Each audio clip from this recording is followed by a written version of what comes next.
Now just imagine you don't see me going out.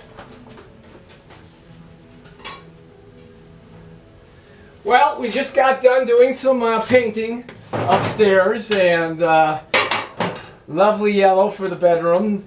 And we're gonna do a little video here cleaning up, because I was demonstrating all about a spinner to Paul Geiger there on the WDGY this morning, and I found a video on YouTube, and I thought, I think I should do my own video on this. So we're going to do that without any editing, so you'll just have to bear with me. You don't have to, but I would ask that you would, please. So what you want to do first is scrape the remainder of the paint out of the roller sleeve. So I just use my putty knife.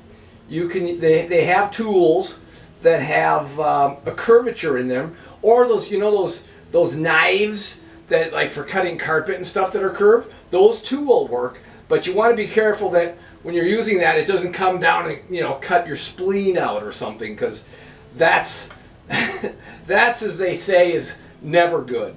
So once you get the paint out of there, now this roller sleeve will be harder to get all the color out of this, because of the fact of the color of the paint that I'm using. And yellow is a pure color, so I'm no chemist, but I do know that it doesn't cover good because it is a pure color. And the other color that I'm going to be using will kind of almost match my shirt. It'll be a little darker. It's more of a lime green than a bright lime green. So once you get the paint out of there, throw that in the old wash tub, and also get any excess out of the old plastic paint pan there, because, well, paint costs money, and I may need all of this, seeing as it's yellow, even though it is only one wall. But I'm thinking I'm going to need 4 coats as opposed to just 3. And I did paint it with prime it with a primer, which helps a lot. And then just take the back end of your putty knife. Make sure you scrape all the paint out of the top of the lid. All right, now this is where having editing would be nice.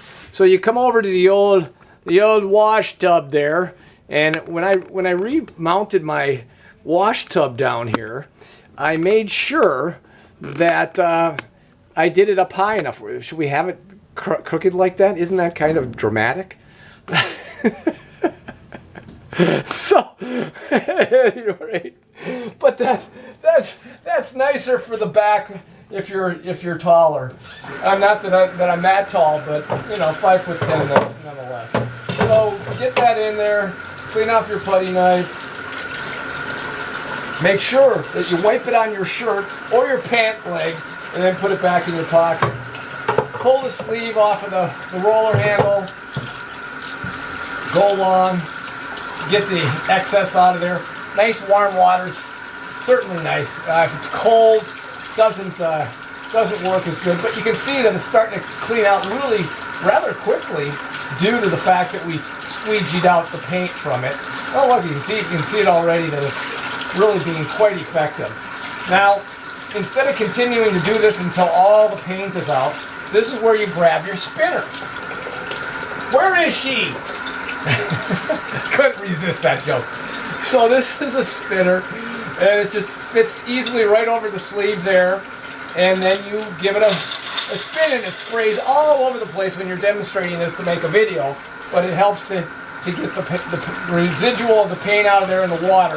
And then you just keep doing that until you get it all out as much as you want.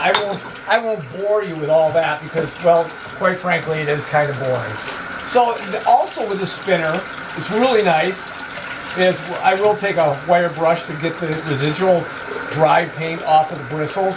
This is just a cheap throwaway brush, but they were really a good deal at Menards, because you buy them and then they would give you a refund, an in-store credit thing, with a little certificate. But you can put your brush up in there, and then you can spin your brush out. So that is the coolest thing. And also, you want to remember with your spinner to oil it, or actually oil it here, because eventually the bearings and stuff will give out, and then what'll happen is all kinds of guck will shoot out of here all the time, and it'll go all over everything. And you really don't want that to happen, and it will. So trust me on that. All right. Well, I hope you found this quite informative and maybe relatively entertaining. So with that, make sure you tune in to Paul Geiger every weekday morning from 5:30 till 9:30, and you can find them on the mighty internet too at AM 740 WDGY, something like that. But that's what I do when it's dark early and they're not on the regular AM radio. See how technology is so great?